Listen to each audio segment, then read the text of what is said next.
All right, and we're live. Hey, everybody, welcome to the Multiverse Show, episode 119, the greatest show on Mondays. Thank you guys for tuning in. We have some great topics to talk about this evening. First up on the docket, though, we need to do some introductions. We have some Multiverse core members who are going to be here tonight, and so I'm really excited about that. But let's do an intro to our panel.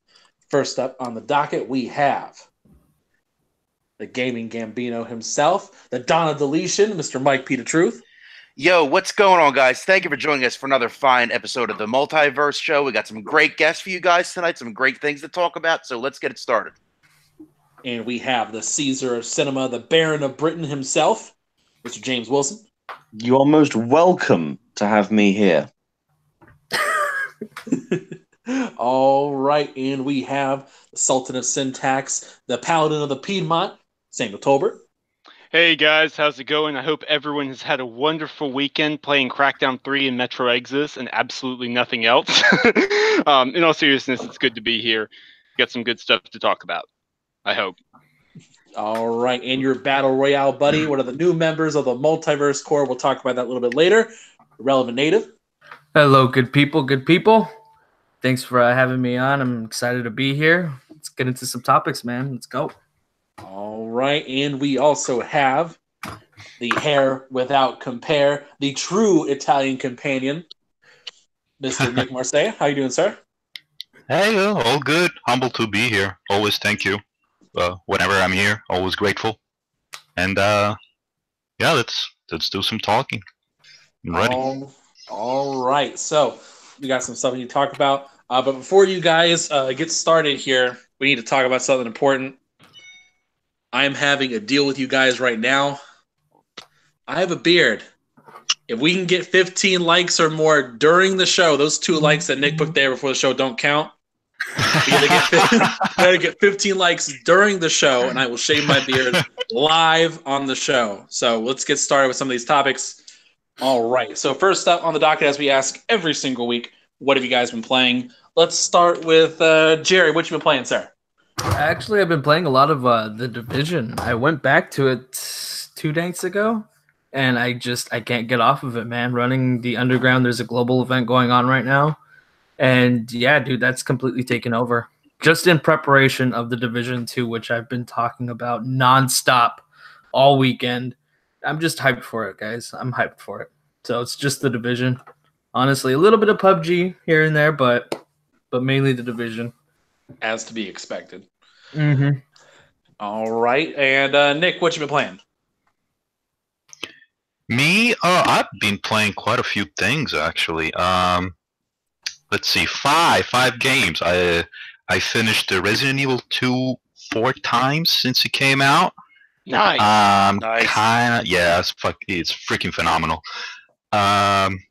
I started Kingdom Hearts 3. I'm still not done with it. I only play when my sister can watch because she has to catch up with the story, which Square Enix doesn't really help us, even for fans to explain. But yeah, I've been working on that, and of course a little bit of Apex with my buddy Dave, which who may be watching right now. If you do, hi Dave, what's up? And then I got a review code for Metro that if I review, that will be my second official review that I do, Metro Exodus. And lastly, I fell back into Assassin's Creed 2. I'm playing Assassin's Creed 2 again after years. It's my favorite Assassin's Creed. I love Venice. Florence is beautiful, and been playing all day Assassin's Creed 2 today. That's my lineup right there. All right. Not bad. It's amazing that we give Assassin's Creed 2 a pass for the bit where it goes, and who are you? It's a me, Mario. It's amazing that we just let that go. Man, it's an Easter egg. Don't be hating. It's not an Easter egg because you don't have to find it. It finds you. You're an Easter egg. The Italian Easter egg. All right. So, James, what you been playing? I've been watching movies, but what you been playing? I haven't been playing a lot of any new stuff. More Apex. I'm getting back into it. I'm getting back into Overwatch. Haven't played for months. A bit rusty, but my Zen game is still strong. And the occasional match of FIFA and WWE as well. All right. Normal stuff. And Sam?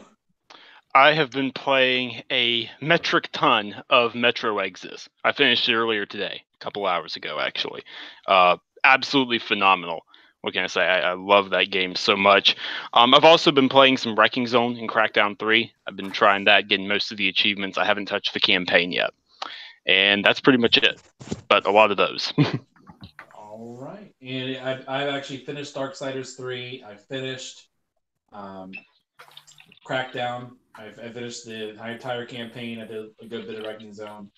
I have my opinions on it. I might make it should you buy episode, so we'll see how that goes. So moving on, a couple different things. This was actually yes. So I guess nobody cares what I played. You are a bit quiet, and you also skipped over Mike. Oh, Mike! No one cares what Mike's playing. It's just Resident Evil trash. We already know. Oh no! They gotta step on the toes early on. That's not right. Yeah. All right, Mike. What have you been playing? Sadly, no Apex Legends, which makes me sad because I really like that game. But New Super Luigi U, finished that with the wife. That was a great game. Fun playing through it again. Played some of the Yoshi's Crafted World demo. Finished Resident Evil 2 Claire B.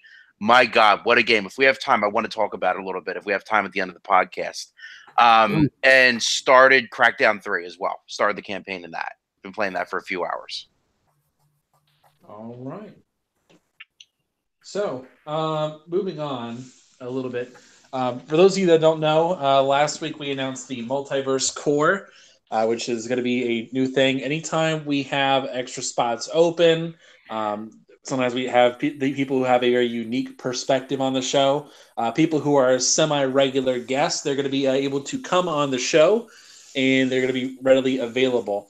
We have Nick and Irrelevant Native here, who are our first, some of our first founding members. We also have, let's see, we have Doomhammer, who's a Multiverse Core member, and we have what grinds weight gears or other Jez. For those of you who've been watching the show for years at this point, you guys, Jez has been on the show quite a few times, so he'll probably be around for these situations. So, first off, on our docket for our discussion, this is something that actually happened fairly recently today. Scalebound. So Scalebound's back in the news. Sam, can you fill people in? Why is Scalebound being talked about again? I'm still trying to catch up on this mess myself, in all honesty. I've only just been reading up on it over the last couple of hours, but as best I can tell, a couple of different people, including Imran Khan from Game Informer, but a couple of others as well, have said that Nintendo is planning to revive a dead and buried, that's a quote, IP. All right? Now, it's Dino Crisis. Forget Scalebound. It's Dino Crisis. Yep. So there's that. All right, there's that. Then a Nintendo Online, that's a website. I believe it was Nintendo Online. No, excuse me. No, it was Nintendo Online. Yeah, I had it right in the first place. Wrote an article saying / speculating, and it's more speculation than anything else, that Scalebound is the IP that Nintendo is reviving. Their evidence, they didn't really have any, except for the fact that Microsoft has abandoned the trademark. However, things get complicated because Microsoft appears to have abandoned the trademark according to one registry, but still own the IP according to another registry, and they directly contradict each other. Then, on top of that, Jason Schreier of Kotaku, of course, Mr. Press Sneak himself, and Alana Pierce, formerly of IGN, have both come out today and confirmed that Scalebound is coming to the Switch was a rumor that was floating around last summer, around June, July. They both said, we're not saying we have evidence, but that we both heard, yeah, some people who have said things in the past said this was happening about 9 months ago or so. Anything beyond that is utter speculation. That's what we've got. Very nice. Hey, warm up your switches, guys. Yeah. Not much else to play since Smash Bros. No, literally warmed them up, because if Scalebound was running that cinematic on the Xbox One, I can't imagine how hot it's going to get on the Switch. Yeah. Well, you never know. Right? If they're working, if they're working from the ground up, it could very well be a 60-bit game. Seriously. And here's the thing, like, I'm sorry, but Platinum literally just announced another game, right? They literally just announced Astral Chain, right? That's the name of the JRPG, like, or hack and slash that they're working on for the Switch. So it's like, how many projects is Platinum legitimately working on that they could do this? I'm not saying that people like Alana Pearson, Jason Schreier didn't hear the rumors they heard. I'm just saying this doesn't add up to me. Well, I have a question. I have a question for you, Sam. How much do you know was created and was developed when it was canceled by Xbox? Had it already been in development? Was there already assets that were put together that Nintendo could have grabbed and was a part of the deal that they're making with Xbox? I mean, that's obvious. Do you think there's anything there? So here's the thing. So I did a little bit of research on the. I'm going to work that question backwards, if that makes sense. Okay, go for it. Even if Microsoft abandons the trademark, they would still own any assets, according to the research I've done. Even if they abandon the trademark for Scalebound, other people could not use the code that they developed, the assets for the game that were developed. They would have to start from the ground up anyways, unless they were given those assets. Why they'd be given those assets doesn't make any sense to me, because then why did you cancel the game? As for how much of the game was developed in the first place, I've heard incredibly contradictory things, but all of them agree that a ton of work was still needed. That they disagree on how much, but they all agree it was nowhere near done. Got it. Okay. So I just wanted to see if they had something like just kind of like a foundation in order to, make the game how they wanted to, as going in. I think that's interesting. That might be interesting to see. If they had a good amount developed for the Xbox and it just turned over and went to, Nintendo, there's got to be something there in ink that says that they're going to be sharing something. I mean, why would Platinum Games go to Nintendo? Nintendo, do they have any right to pick that up when that was something that was supposed to be Microsoft exclusive?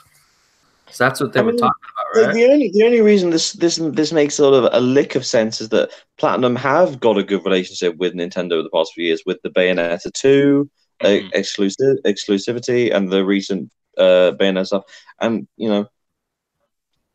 I mean, yeah, sure, why not? I still don't believe Scalebound will ever come out. Yeah, no, I think that's dead in the water, but it's just interesting how it keeps coming up. Especially amid everything that's going on with Nintendo and Microsoft, and you have the rumors or even confirmed rumors that, Xbox Live is going to Nintendo. Amid those things, and you see things like Scalebound come out, it just makes you question, is there any validity to it? You have to ask you have to ask one very specific question. If this game is coming to a Nintendo platform, can they make an amiibo out of it? And if the answer is no, that game's not being made. I see a lot of dragon amiibos. I'm pretty sure there's just going to be different colored variations of the dragons. There's going to be a lot of them. I was going to say, I'm sure they could pull something off with that. See, part of me is like, I believe Nintendo would do this. After that Ultimate Alliance 3 thing, I believe Nintendo would make this happen.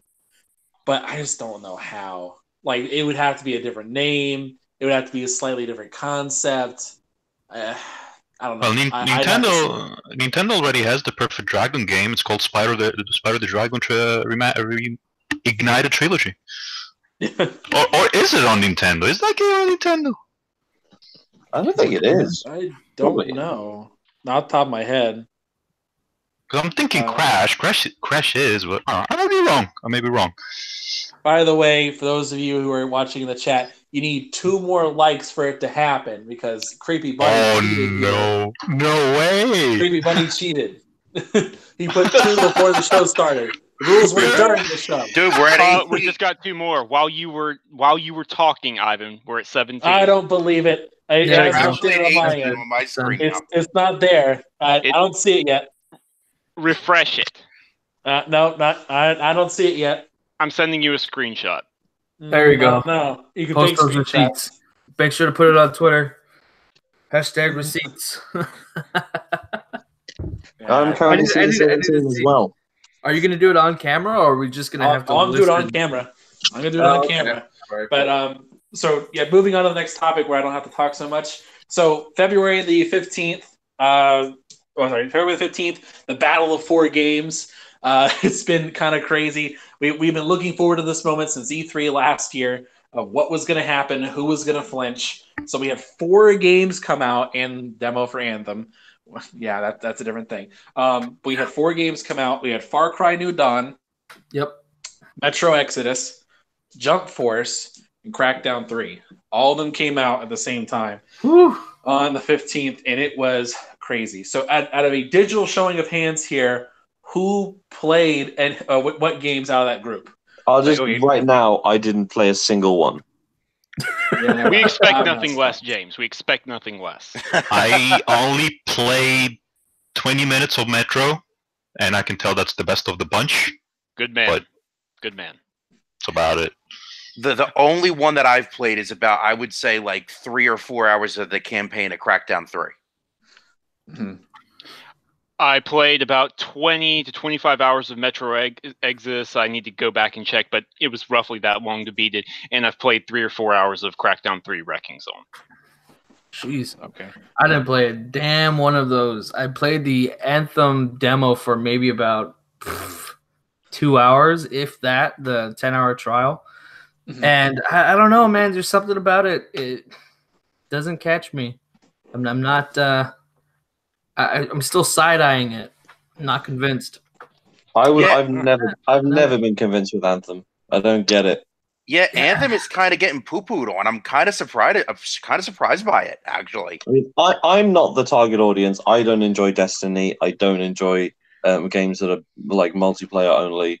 Like I know this game is not for me, and I'm fine with that. Yeah. When you put a soccer ball in it, you might enjoy it a little bit more. Isn't that right? Oh boy! I think you mean football. Oh, football! Yeah. I knew that was good. I knew that was the next thing. I knew it. If I said soccer, as soon as it left my mouth, I was like, I'm gonna get called out on that. Mm-hmm. There it was. Right. So asking the group here. So those games came out, and it's kind of all over the place. So we looked at it in terms of Metacritic. The Metacritic winner was Metro Exodus. It had far and away the highest score. I think it was like 84, 86, something like that. Metacritic. Yeah, something like that. There was Far Cry New Dawn. Not surprised, but it's typical Far Cry. What was it? Like average around a 70, I think that's right. Without checking, that sounds right. Yeah. And then surprisingly, Crackdown, I feel like it was at 60. It somehow beat out Jump Force. So I'm very confused as to how Crackdown beat Jump Force on the Metacritic. The important question is how many reviews did it get to get that average? What I do when I look at the Metacritic score, I always look at it based on I judge it based on which platform has the most reviews for it. Okay. I judge it based on that every time. So I don't just take one of them and just be like, oh yeah, this one. I always look and see who has the most. I think I took a screenshot of it as of Sunday morning, I think. So I gave it some time for all of them to post. Let's see. So the Metro one had like 37 reviews. Far Cry New Dawn had like 53. Crackdown had about 52, and Jump Force had about 33. Jump Force is that low? 33? Yeah, 33 reviews, but they average 58. Oh, okay. Yeah, but I mean, like, can I just say something like this? I don't understand what happened with Jump Force. I mean, I'm not a fan, like, don't get me wrong, I wasn't going to be into it in the first place, but I was happy for people who were excited for this thing. I was at E3. People went nuts for this game. The lines were super long. The reaction videos were insane. Everybody I know, like, I remember the initial reaction of the announcement was incredible. Everybody went nuts. Oh, yeah. But everybody went crazy.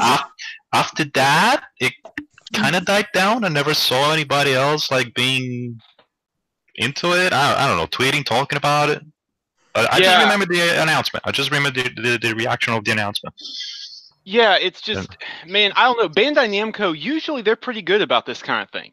Usually they're pretty quality. They're pretty solid for the most part about stuff, bar like some PC port issues or things. So I don't know. This one is weird. This one is so weird. But I saw, when I was picking up Metro Exodus, I saw so many people grabbing Jump Force as well, and I wanted to scream, like, run, save yourselves! Don't do it! Yeah, but I just don't know why people don't like it either. Like I mean I knew why I didn't care about it, but I wasn't the target audience either. So I really don't understand why people weren't feeling this one. Like I everything I've seen has like been very positive. So I'm just kind of confused too as to why people aren't digging this. Positive from the players. That might just be a critical for players, for people who played it. It might be selling really well. We don't know. Yeah, so I mean, we can't tell right now. We don't have any sales figures for anything yet. Yeah. So I mean, we don't know. Right now, we can only base on the critical stuff. Yeah, I seen a headline. I seen a headline of an article regarding Jump Force, and it says that Jump Force is it's a beautiful looking game. They got the characters right, but they said that it suffers from an identity crisis. So the game doesn't know what it's supposed to be. You know what I mean? Like I guess having that many different characters from that different many cartoons and but I mean Smash Bros doesn't have that problem. They have more characters. Yeah, exactly. Right. I'm not sure what they got wrong. It'd be a really good person to ask. Is shout out to Bloody Knuckles. You got to get his opinion on it. But yeah, everything that I've seen, they've been saying the same thing. Is that it's just it's just an empty, modeless game. Like there's no substance to it. It's just this character from that show, this character from that show, and there you go, fight. At least with Super Smash Brothers, there was a little bit more substance to it. I feel like anyway. I think the true test of a game like this will be, let's see in 3 or 4 months how it develops as a competitive game in the esports scene. Mm-hmm. If there even is one. Yeah, that's the true. I mean, that's the ultimate testing ground for these fighters. That's where it really matters. I don't know if Budokai made any of those, right? I don't think any of the Dragon Ball Z games made it into an official like Evo space, right? Except for what was that last one? Fighter Z. I think that was the last one. Maybe that one got an invite to Evo, but I'm not exactly sure. But I know that is one of the things. So thanks for bringing that up, James. I know fighters generally tend to want to hit that pro tournament Evo style championship deal with their game. That's what they're looking for. But whether they hit it is dependent upon their fans. I just don't see this one going there though. All right, fair enough. So, all right, let's do this. I also just want to quickly say that actually the winner of February 15th was Happy Death Day to You. Because that film is rocking. I'm hearing everyone else who's seen it say the same thing, dude. Like, I'm giving it very positive. I haven't seen it yet. The first one was fantastic. I haven't seen it yet. I have to say it. And I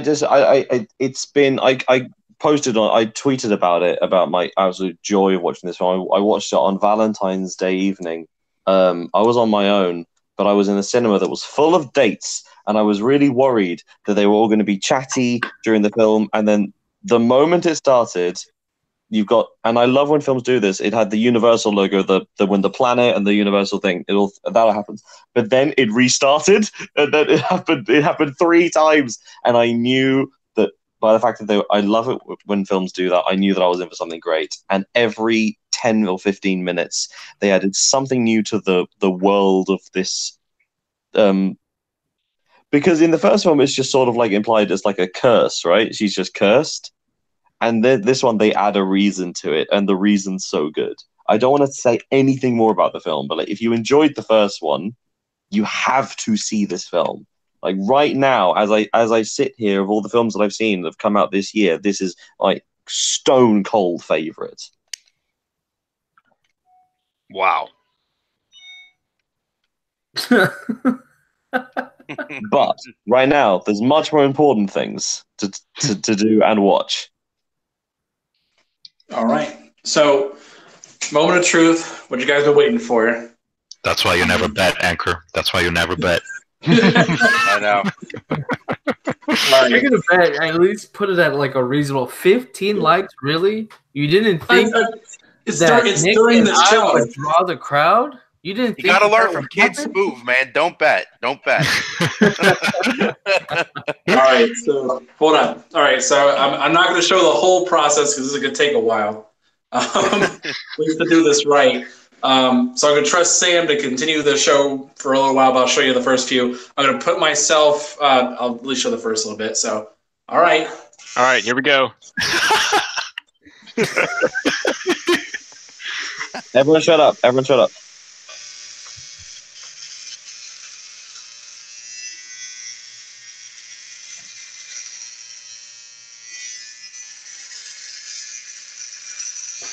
That thing is doing the trick. We're literally sitting here watching Anchorman shave his beard. This is some quality content. Yeah, really. If anybody downloads this episode and is listening through the audio, I want to say right now, Evan, you do look like you're getting ready for your 1886 order cosplay. Podcast beyond who? This thing's only a multiverse. no. I vote we leave the mutton chops there. I vote we leave the mutton Jerry, chops. I actually used to wear mutton chops on a regular basis. Jeez. No, I'll send you some pictures. Like all my E3 pictures have me with mutton chops. So I'm gonna mute myself and finish this. Let you guys continue the conversation. I'll be right back. If we put Ivan shaves in the description, will we get demonetized? You know what? I wouldn't put it past YouTube. I wouldn't put it past YouTube. Let's say that. I say we go the better safe than sorry route. Oh my lord. Oh my lord. Well, I'm going to take this moment while Ivan is down in for the count to say everyone who has not picked up Metro Exodus needs to go pick up Metro Exodus. This is Tell the me first why. one. Here's why. Because, James, it's a first-person shooter, but it's not just about gunning everything down. It's about carefully thinking about your environment. It's about appreciating the beauty and the ravaging of nature. It's about thinking, do I have to kill this person in front of me, or can I move on? It's a game that lets you gun down, murderers and free slaves, but it also lets you drive across the desert and wonder to yourself and think and drink from a canteen and watch the stars come up in the sky. Or And what if I really like trains? I have a train for you. In that case, I have a game to sell you because it's a giant road trip, like a Russian Oregon Trail, if that makes any sense whatsoever. Oh, wow. Okay. That's actually one analogy I would use. And here's the thing: if you're worried about not being familiar with the characters and you haven't played the first two games are dirt cheap every week. You can get them on Xbox or PSN for like $5, usually together. Every single sale that comes up. But even if you just want to dive into this one, I wouldn't blame you. It is legitimately gorgeous. I don't know about I imagine the PS4 Pro version is extremely similar, Nick, but this might be the prettiest game I've seen on my Xbox One X. I'm actually playing on PC. Settings. I don't know. It looks really good. Yeah.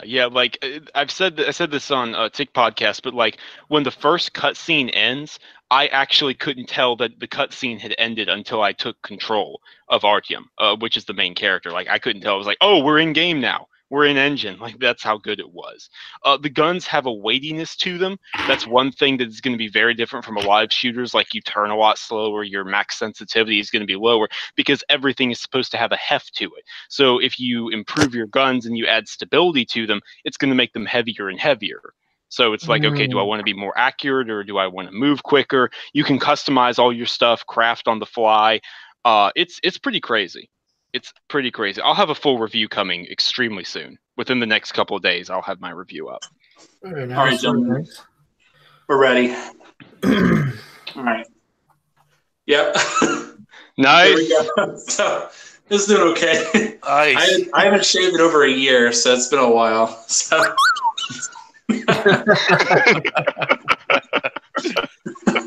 All right, so yeah, moving on to the next topic as I kind of finish up a little trimming here.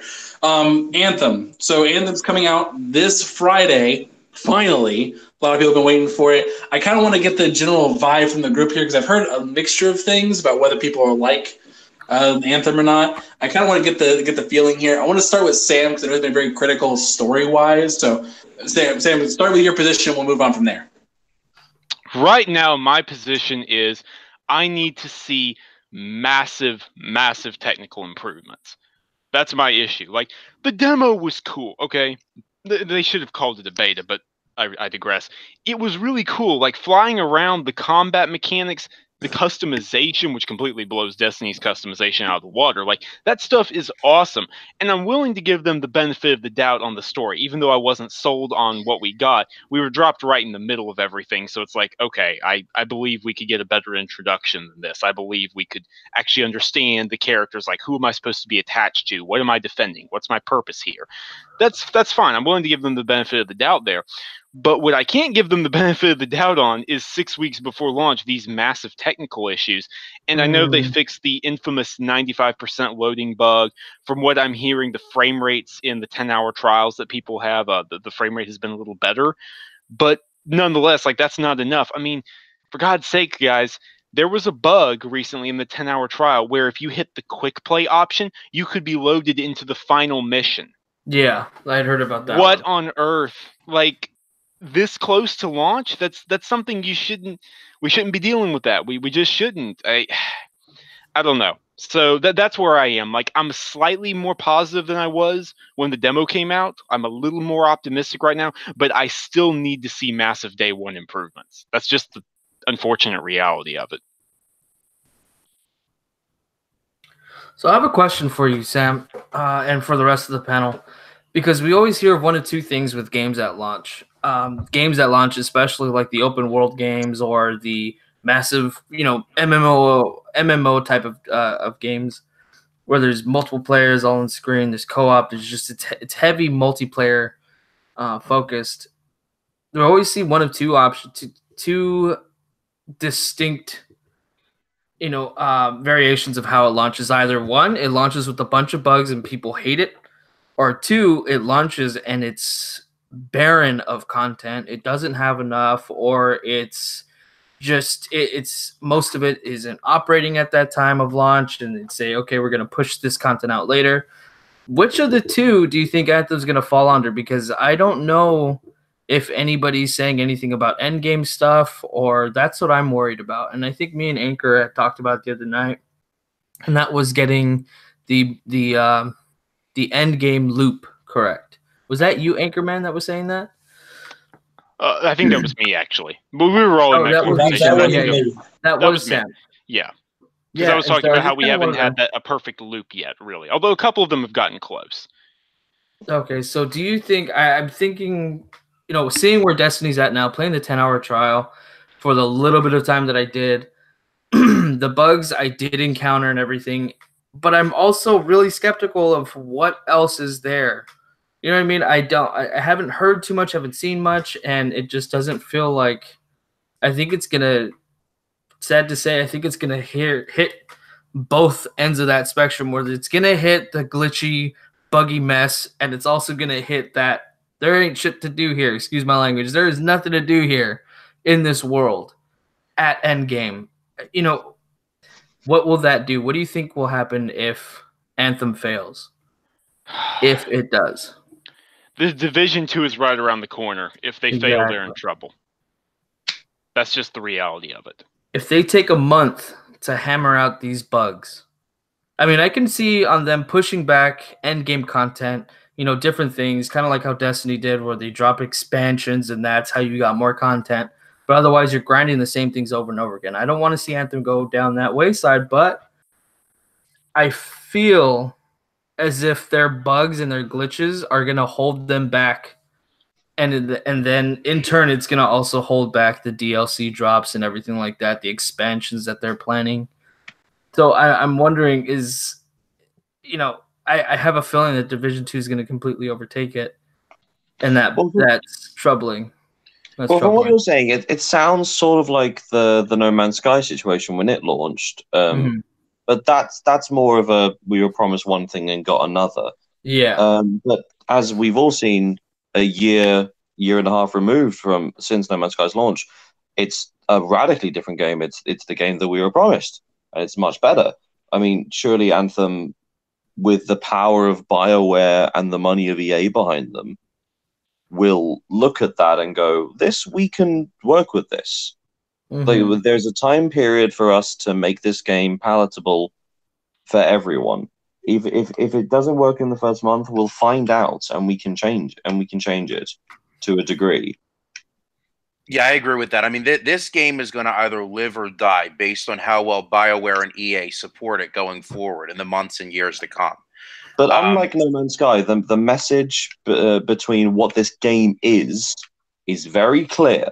Like and the fans know it, so it's got that on its side. For sure. Nick, you got any thoughts? I'm curious your thoughts on Anthem. I just don't know why you guys are referring to Marvel's Iron Man as Anthem.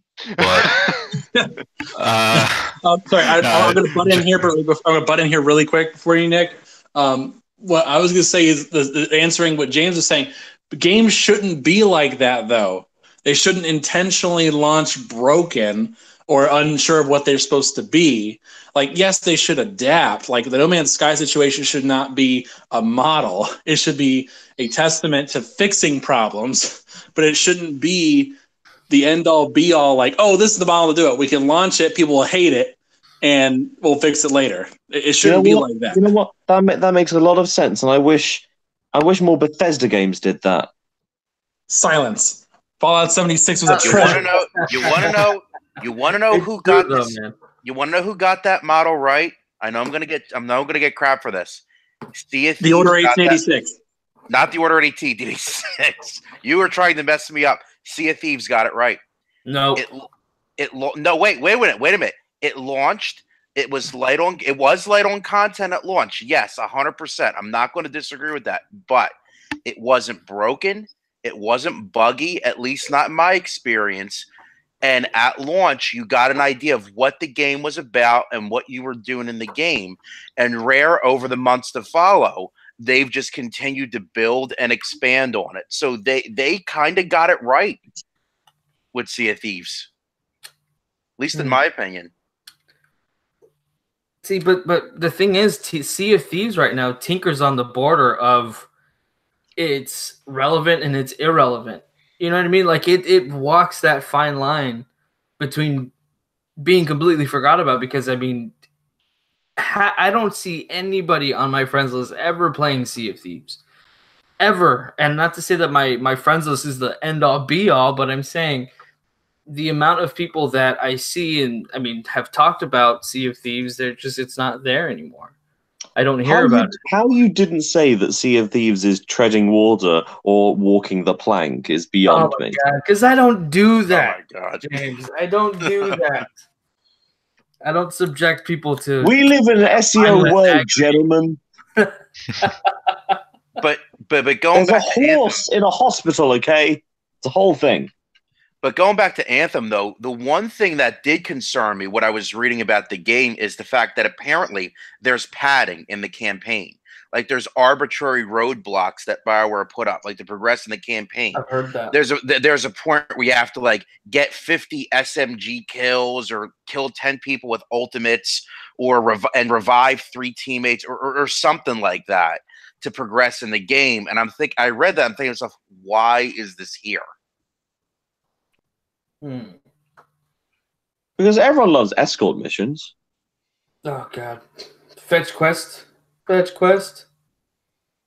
Oh man. But yeah, you know what? If the fetch quest involves, if going there is fun, no one will mind. Look at Spider-Man. That game is 80% fetch quests, but it's fun.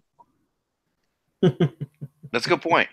It's true. That's a good point. If flying around as Iron Man is as fun as everyone says it is, will they mind?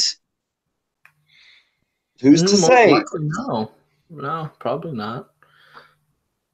We need Phil Spencer to call Insomniac and give them the Iron Man check. We need that game. I'm down for that. I would totally be down for that. Just completely copy the customization, throw in more weapons platforms and stuff, copy the flying. Heck yeah. I actually remember years ago when they had an Iron Man the game tie-in for the Wii. I loved that game. It was really good, and like the flying around with the Wiimote, it was really fun. Yeah, Sega made that game. I remember that game. It wasn't that bad, honestly. Like, yeah, it was kind of like when it came to missions, they weren't that interesting. They weren't that crazy, but it was still fun. Flying around as Iron Man was always fun. Yeah, I mean, Tony Stark doesn't care about the semantics of why you're doing a mission. He just says, what do I got to do and why? And go, not why, but go. He doesn't care. Tony Stark doesn't care. 2008 Tony Stark didn't care. 2018 Tony Stark definitely does. Now he has to care. Well, now he can't breathe. Yeah, exactly. He's stuck somewhere. It's too soon, man. It's too soon. Don't do that yet. He's not dead yet. Yet. So anyway, guys, that's my clean-shaven face with cuts and all. So you cut yourself with an electric shaver? No, I wet shaved afterwards. Oh, okay. I was gonna say I don't know how you managed to pull that one off. No, like I have real fine. I make sure they're like ultra sharp. All right. So next little bit of things we can talk about. So I get your guys' opinions on Anthem. It's fine. I don't know. I want to play Anthem. I'm still hyped for it. I'm looking forward to it because the base gameplay is fun. I'll take a look and see. But I'm also kind of at the point now where like I don't really care about having a game I'm playing nonstop on only one game. I'm fine with like how the Division did it, where like the journey was enjoyable to getting max level. As long as that's fine and like coming back like every month or so, that's totally fine. I'm fine with playing like that. But yeah, I'll see. We'll see how this goes. So, all right. Let's see what else is there to talk about. I had something else listed here. What was it? Apex. Go ahead. Speaking of Apex, I was going to say, because of Apex, Titanfall 2 sales, in the UK at least, have gone up 96% in the last week. Yay! Good. And last I read, the player count, I think it was on Xbox, the player count doubled, which, I don't know, that's not necessarily saying much. It might have doubled from like 300 to 600, but hey, it's something. The power of backwards compatibility. I'm sorry, Battle Royale. Nah, so yeah, that's the big thing I want to talk about now. So now I'm kind of like seeing this big deal about everyone's talking about Fortnite is dead, or at least is dying. No, it's and not. Apex is supposedly taking over. That's what I'm seeing, man. I'm seeing it. It's not. I mean, it's not. Maybe it reached its peak, but to say that it's dying, it's a little bit exaggerated. If you're not growing, you're dying. No, I don't know. Okay, keep in mind, I have a cousin who works at Epic. I don't want to see him lose his job, but I want to see Fortnite die.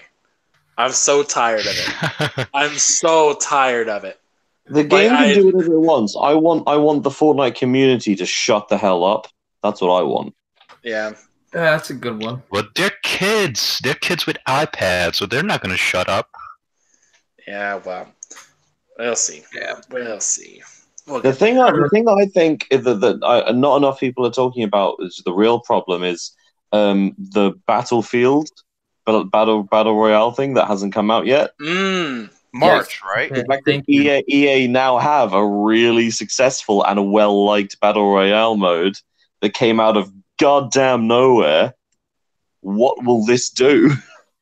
Now we got to talk about the best battle royale game out there right now, which is Tetris 99. I've heard so much about this. Is it good?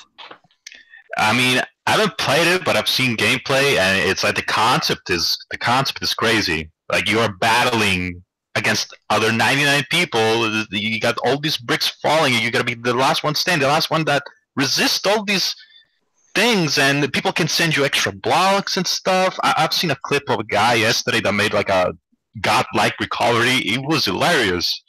I saw that clip, dude. That was sick. Something I would try, man. Insane, dude. It was like godlike.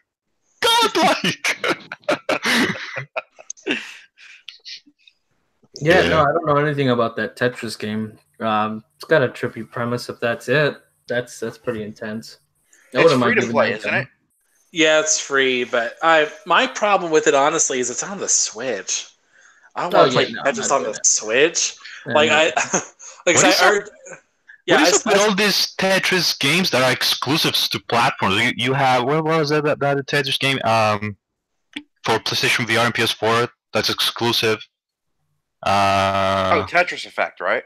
Tetris Effect, and now we got Tetris 99 that's only on the Switch. What is Xbox? Xbox getting its own Tetris game? FPS. Shoot the blocks of the holes. I got my dad to play Tetris Effect in VR, and my father famously does not like video games. Liked Life is Strange, but only like when I played it and he would make all the decisions. It was really weird because he was really bad at it at Tetris Effect for about 10 minutes, and then in half a round got it. But smart only in VR. When he played it normally, he couldn't do it. In VR, he got it. It was really weird. Yeah, he's a smart man. Going back to the whole Battle Royale thing, Fortnite isn't going anywhere. Fortnite's got its foothold in there. That's not going anywhere. It's only going to be updated. It's only going to be continuously worked on. That game is a cash cow, and it is paying out constantly and consistently. No one's giving that up anytime soon. No, I mean, realistic. I think Fortnite has at least a few years left in it. I mean, I think it hit its peak popularity, its critical mass last year. It really has nowhere else to go but down, losing player count, but still, it has more than enough legs to last at least a few more years. Yeah, definitely. To say that it's going away as quickly as people want it to, by the end of the year, that's my hope, but that is never going to happen. So what's interesting about Apex is, like you said, James, it's EA. So now EA is going to have these two Battle Royale games coming out. The way that I like to classify them are the same way. You have PUBG, which is that slow crawl, hyper-realism, not hyper-realism, but third-person realism, where the guns, they operate differently than Fortnite. And then you have Apex, and Call of Duty Blackout. All of those games are doing the same exact thing, but doing them in different ways. Apex is an oddball because that takes more of an Overwatch kind of stance, or Rainbow Six Siege almost. It's got that kind of same formula, and I think that's what separates it from the other ones. I mean, you have Blackout is kind of along the same lines, but when you get into close proximity of other players, it's deeply, deeply rooted in traditional free-for-all or team deathmatch. When you're in a close proximity with other players in Call of Duty Blackout, it turns into Call of Duty. It turns into the arena. The one thing that I prefer about Apex versus Blackout is that I feel like in Apex, once it gets towards the end, whoever has the best gun skill is going to win at the end. Whereas in Blackout, I feel like whoever has the most grenades wins at the end. Because it's just grenade spam like crazy in Blackout. Yeah, that I've noticed as well.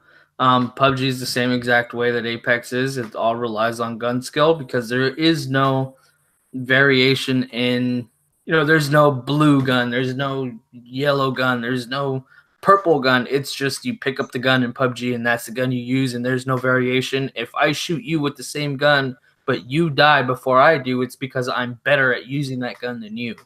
That's kind of how PUBG is. Now, I strongly feel that Battlefield's Firestorm mode their battle royale coming out in, I believe it's April, right?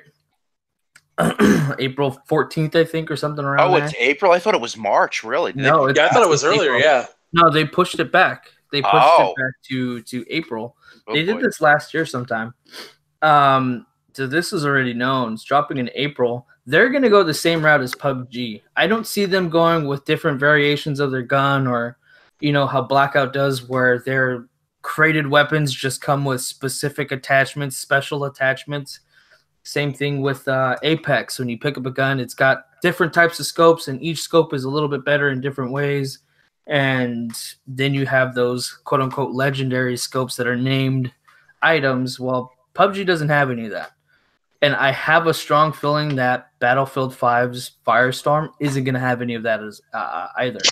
I see it coming out as a first-person, hyper-realistic PUBG. That's it. Like, that's what Firestorm's going to be. I don't see much variation going outside of that. I have a question for you guys. What you think it's the best perspective for? I mean, maybe perspective is not the word, but what is the best thing for Battle Royale? Like, is it first person better than third person? Like, I think it depends. I think it really depends. I think it depends, but here's what I'll say, Nick. Even when I'm playing PUBG, I usually go to first person when I'm starting to shoot at someone to fight. So, I have this thing that I'm okay with first person shooter, but third person allows you to have such a much bigger field of view. It's like I feel like so much constraint. Like, I like Apex, but because I'm used to Fortnite, I played Fortnite for so long, and now I hope my addiction is over, especially with all these games that I've been playing lately. But used to Fortnite, I feel like my field of view is so much smaller.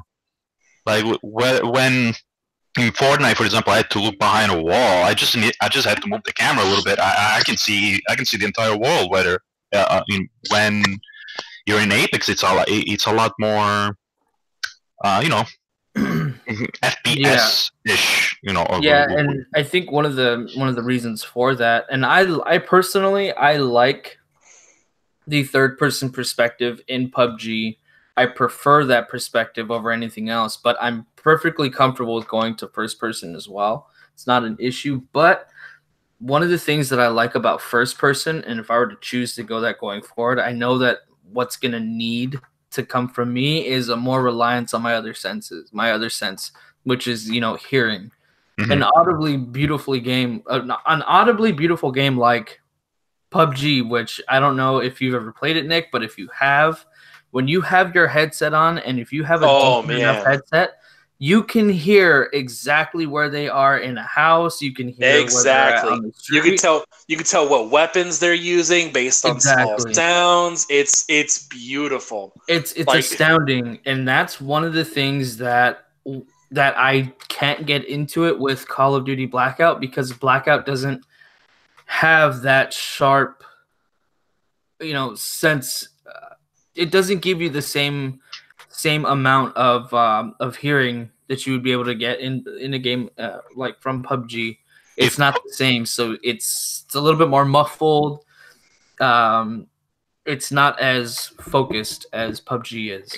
I never played PUBG, but I can tell you that if it had like a huge AAA budget, if it had that AAA treatment, and had that, I don't know, it had that God of War graphics and those movements, those mechanics that are, just as fluid. I don't know, just as an Uncharted could be. It would be definitely my to-go battle royale game. But that's interesting, because I played The Last of Us. I really enjoyed The Last of Us multiplayer. I played that for a while. That multiplayer was something. I'm surprised it didn't catch. It didn't create a bigger fire than it did. Yeah, because he had its own little spin that was really, really cool. Yeah, the crafting element makes it fun. Mechanics. Yeah, it had some really neat mechanics that a lot of multiplayers are missing out on that they could benefit from. by looking at The Last of Us multiplayer. That was one that I enjoyed. And that style of movement, that style of covering, I mean, all of those things, all those little details, the mechanics, their mechanics and their engine and everything that they do, their movement style, their perspective, that would work really well as a battle royale game. Mark my words, Last of Us Part 2 will have a battle royale mode called The Last of Us. Confirmed. You know what? Probably. You know what though? I'd honestly be okay with that. Like, I wouldn't be surprised. When I think about Last of Us gameplay, that actually does make sense for like a stealthy, directly in line, tense battle royale. I'm actually perfectly. The only thing I hope they do is no more paying for weapons. I wasn't a fan of that. Yeah. I wasn't a fan of like the more powerful weapon DLC. Just don't do that. No, see, those are all things that can be covered later. But as far as the core game itself, the core mechanics, the core perspectives, things that you want the players to experience, things like that, I think The Last of Us multiplayer system could have worked really well as a battle royale. Mm-hmm. And one of the things that I'm looking forward to seeing is if they're going to offer us a third-person perspective in Battlefield 5's Firestorm. That's what I'm kind of questioning, because nobody said anything about it. I haven't heard anything about it being denied that third-person perspective isn't a thing there. I feel like they can do it based off of the way that the models move. And when I watch your player running around, very reminiscent of PUBG. Very reminiscent of PUBG. It's got that awkward movement, but with PUBG's new directional, control system, that's where I started to see like, hey, this, after I played Battlefield 5 and went back to PUBG, I realized like, hey, this is almost the same damn movement system. So I have a feeling Battlefield 5's Firestorm is going to be very much alike with PUBG. I feel that from what I've heard. All right. So that's a real solid show. Like, really. Myself. All right, you guys, really, I thank you guys for tuning after the show. I really appreciate you guys. I mean, this is what Multiverse Core is all about, getting people involved, giving people a platform. Like, really, I want to say thank you very much, Jerry, and thank you for Nick for coming on the show tonight. Like, it means a lot to me, and I'm sure everyone else really enjoyed your opinion on the show. The chat was going off pretty good about a good bit of it. So, thank you guys for tuning out or turning up. Yeah. Thank you for turning up and turning out. No problem, man. Thank you. Yeah, no, it was really, seriously, guys, it was great having both of you on. I appreciate hearing your opinions.